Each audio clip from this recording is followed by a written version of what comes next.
We pour resources into strict anti-bullying campaigns and plaster hallways with zero-tolerance posters. Yet, dangerous digital behavior continues to slip right through. Most schools rely on a compliance-first model. You define a digital offense, set a harsh penalty, and expect the rules to do the work of keeping the peace. The goal is deterrence. The theory suggests that if students know the punishment is severe, they will stop engaging in cyberbullying or sending threatening messages. In practice, this punitive approach drives harmful behavior into private group chats and vanishing message apps. It doesn't stop the activity, it just hides it from the people who need to see it. Relying strictly on fear creates an illusion of control. The administration feels secure because the hallways are quiet, even while unseen threats develop online. This silence creates a massive gap between what students experience on their phones and what the office actually knows. This chart shows the discrepancy. The volume of digital incidents is massive, yet only a tiny fraction of students ever step forward to report them. Students stay silent to survive socially. They worry about being labeled a snitch or facing retaliation from their peers if a teacher handles the situation poorly. They also fear administrative overreaction. If reporting a message means having their own phone confiscated or being dragged into a public investigation, the cost of speaking up becomes too high. To bridge this gap, administrators have to treat student psychological safety as the primary factor in school safety. If students don't feel safe talking, the administration remains functionally blind. Since staff time and energy are limited, administrators need to evaluate safety policies as investments. If a policy doesn't result in more students sharing information, it's a poor use of resources. We can map interventions by effort and their impact on reporting. Punitive rules are low effort, but low impact, discouraging proactive intelligence. However, listening and privacy protection require more staff effort, but land in the high-impact quadrant by opening information flow.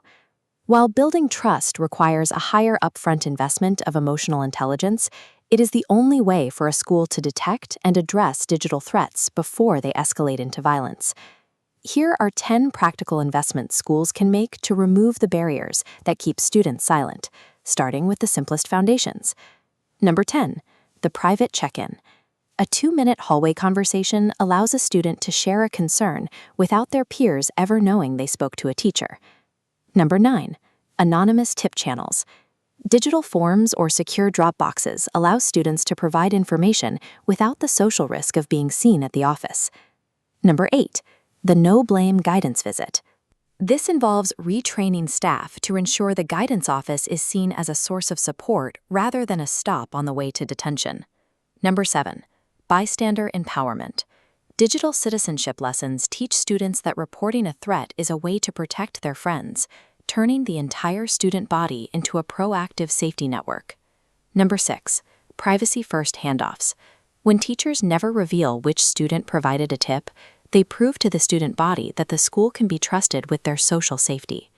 These first 5 investments are designed to lower the social and structural costs of speaking up. The next 5 strategies focus on more significant procedural shifts. Number 5, early response protocols. By handling minor digital insults every day, you prevent them from growing into crises that drain your staff's time. Number 4, teacher empathy training. This involves coaching staff to listen to reports without jumping to judgment or immediately taking a student's device away. Number 3, clear action roadmaps. Telling a student exactly what will happen after reporting a concern removes the anxiety of the unknown and builds institutional trust. Number 2, digital harm prevention modules.